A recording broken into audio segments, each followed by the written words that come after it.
Declan Ali did not pay $50 for love, comfort, or sweet words by the fire. He paid for strong hands and a steady back. He paid for survival. Winters in the Montana mountains killed careless men, and Declan had no room for weakness. But when the stagecoach finally rolled into Iron Ridge, what stepped down was not the woman he ordered. It was a ghost. She was small, shaking, and silent. She looked like a hard breath of wind could break her in half. For one long moment, Declan considered sending her back. He should have, because the woman standing before him was not just a shy bride. She carried secrets heavy enough to crush a man's soul before morning. The wind screamed through Iron Ridge that day, sharp with snow and pine. November of 1887 showed no mercy in the Montana Territory. Men survived here by being hard, and the ground swallowed the weak before winter fully set in. Declan stood apart from the others on the platform. He was tall, broad, and scarred, with a white mark running from his temple down into his beard. His coat was made of cured animal hide, stitched by his own hands. A revolver rested on his hip, not as decoration, but because it was needed. The townsfolk kept their distance. To them, he was the bear of the ridge, the man who owned half the valley's timber but lived like a wild thing in the mountains. The station master, old Gideon, cleared his throat. He was the only man in town who spoke to Declan without fear. "Stage is late," Gideon said. "Snow in the pass," Declan replied. His voice sounded like stone grinding on stone. He checked his gold pocket watch, a strange thing in his scarred hand. He did not feel nervous, but something tight twisted low in his gut. 2 months earlier, Declan had placed an ad in a Boston paper. He was tired of silence. He needed help curing meat, hauling wood, and surviving the winter. Wanted. Wife. Must be strong. Used to hard work and isolation. No romance promised. Safety and shelter given for loyalty and labor. He expected a widow or a farmer's daughter. Someone rough. Someone solid. The train whistle cut through the valley. Steam and smoke filled the air as the iron beast pulled to a stop.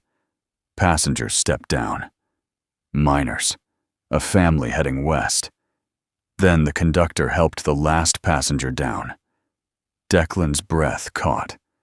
She was tiny, wrapped in a thin gray dress and a worn shawl that did nothing against the cold. A bonnet hid her face. She clutched a battered leather bag with pale, delicate hands.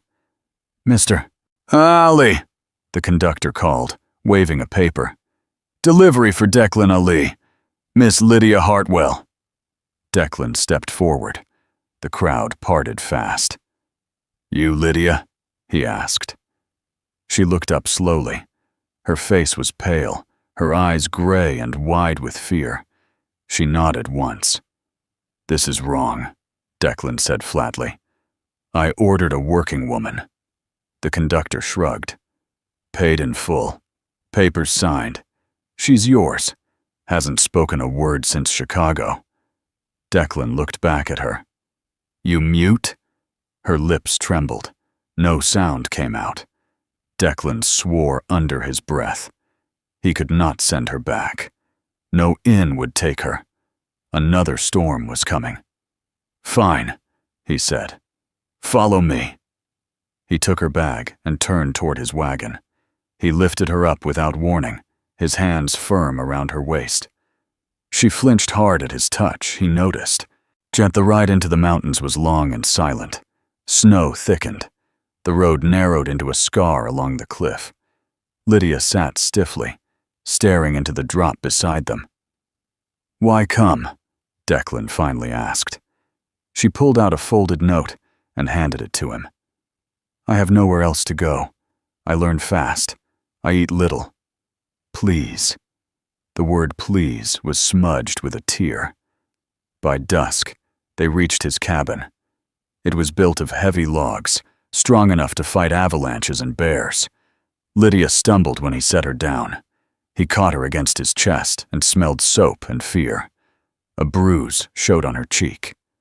"Who did that?" he asked. She shook her head, backing away. "You're safe here," he said. "Long as you work."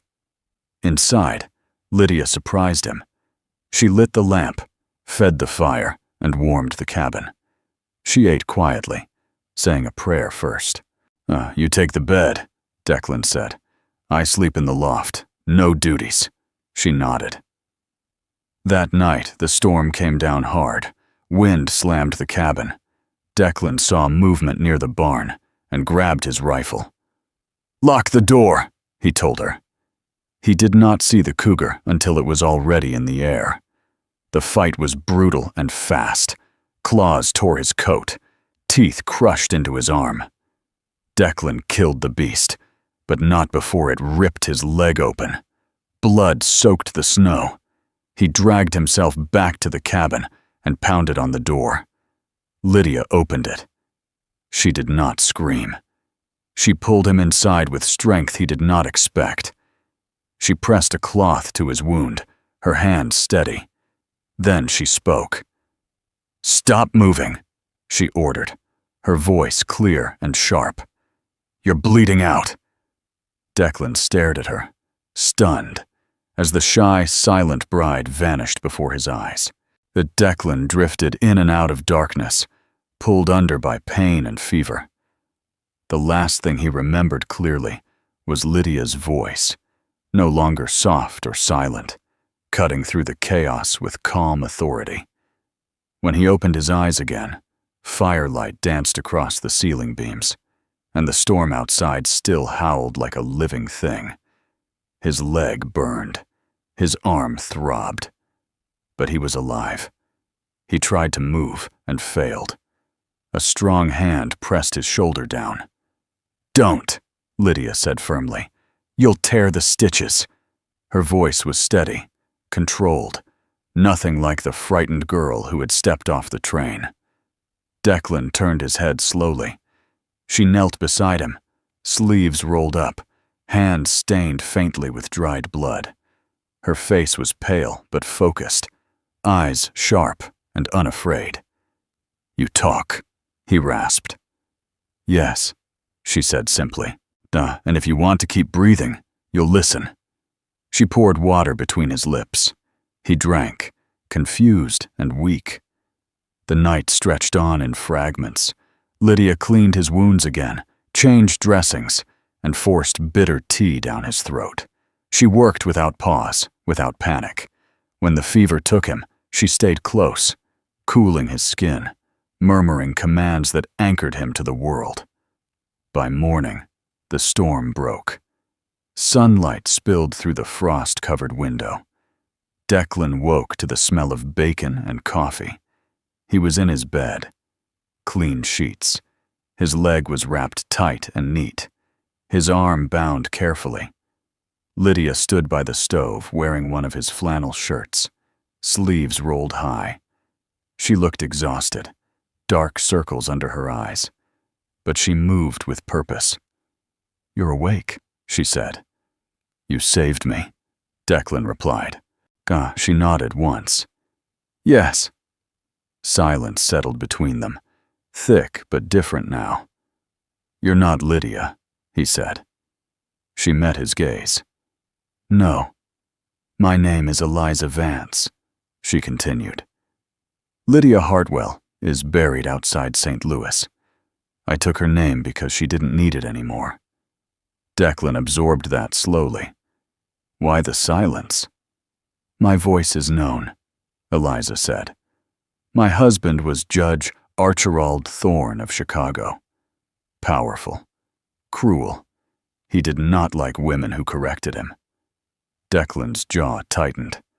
"I stole his ledger," she went on. "Proof of bribes, land theft, murder. If he finds me, I die."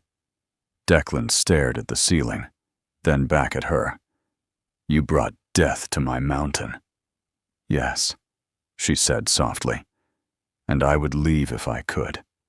He shook his head. "You're here now." The days that followed were tense but steady. Eliza proved she was not weak, and she chopped vegetables, learned to tend the fire, and absorbed everything Declan showed her. She cleaned his rifle better than most men he knew. She listened more than she spoke. At night they talked about the war, about Chicago, about survival. 3 weeks passed. Then the rifle shot came at dawn. The bullet shattered wood inches from Declan's hand. He dropped into the snow, pain screaming through his leg. "Eliza, down!" he shouted. She was already moving. From inside the cabin, the Winchester cracked. Snow exploded high on the ridge. A man screamed. Declan crawled back inside as Eliza barred the door. "They found us," she said. "Tracker," Declan growled. "Good one." The voice came from the trees. "Mrs. Thorne," the man called. "Come out. We can end this clean." Declan counted shapes in the woods. 4 men. "They'll burn us out," he said. "We run," Eliza replied. "The caves." Fire hit the porch. Smoke poured under the eaves. They fled out the back, climbing the narrow trail as the cabin burned behind them. Bullets struck stone. Snow fell in sheets. They reached the cave too late. It was a dead end. Eliza worked fast, her mind sharp under pressure. She mixed powder and whiskey with shaking hands that never slowed. "Trust me," she said. She threw the makeshift bomb upward. At the mountain answered. Snow roared down the cliff, swallowing the trail and the men on it. The cave shook. Darkness fell. They were buried alive. Declan struck a match. Eliza found a draft. They dug with bleeding hands until fresh air rushed in. They climbed. On the ridge above, 1 man remained. Cole Sterling. Eliza stepped forward, holding the ledger high. Declan rose behind the rock, pain forgotten, and fired. The wolf fell. Silence returned to the mountains. They collapsed together in the snow, breathless and alive. But below them, the cabin was gone. Winter had taken it, and spring would demand something new. The cold on the ridge was sharp and clean, but it did not feel cruel anymore. Declan and Eliza lay side by side in the snow, breathing hard, staring at the sky as the first stars appeared. Below them, at the body of Cole Sterling lay still, half buried by drifting snow. The wolf was dead at last.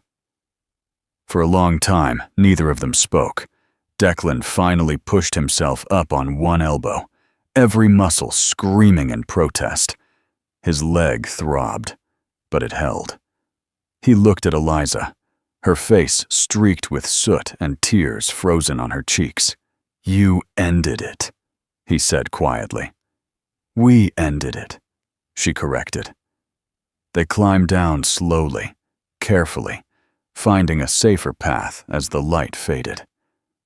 By the time they reached a lower shelf of the mountain, night had fully settled. They made a small fire in the lee of a rock wall, the flames weak but enough. Eliza checked Declan's leg again, tightening the bandage. Her hands were gentle now, the fight gone from her posture. "You should hate me," she said suddenly. "I brought this here, your home." "Your peace." Declan stared into the fire. "Peace is a lie men tell themselves when they're lonely," he said. "You didn't break my life. You filled it." She looked at him then, really looked, as if weighing the truth of his words. Her shoulders finally relaxed. They survived the night. When morning came, the mountain was silent again, as if nothing had happened. Smoke rose from the ruins of the cabin far below, a black scar against the white. They buried what could be buried. They took what little remained. Then they walked. The winter slowly loosened its grip. Weeks later, when the snow began to melt, Iron Ridge whispered about ghosts, about the mountain man and his bride, who burned with their cabin and vanished. Then, in early spring, a federal marshal rode into town. He carried a warrant and a name: Judge Archibald Thorne. While the ledger had reached Washington, the proof was undeniable. Thorne was arrested in his chambers, stripped of his power in a single day. Men who once bowed to him would not meet his eyes. Up in the mountains, hammers rang. Declan rebuilt. The new cabin was stronger, larger. One room was set aside with a clean table, shelves, and light. Eliza's room. She no longer hid her voice. Travelers began to find their way up the ridge. Men with broken bones, women in labor, children with fever. Eliza treated them all. Some looked at her with doubt. Most left alive. Declan watched her work with quiet pride. One evening, as the sun dipped behind the peaks, Eliza stepped outside and leaned against the porch rail. Declan joined her, his leg healed enough to stand tall again. "You still think you bought a wife?" she asked. He smiled, slow and real. "No. Fate sent me a partner." She took his hand. The mountains stood silent around them, holding their secrets close. They had survived winter, violence, and truth, and together they would survive whatever came next.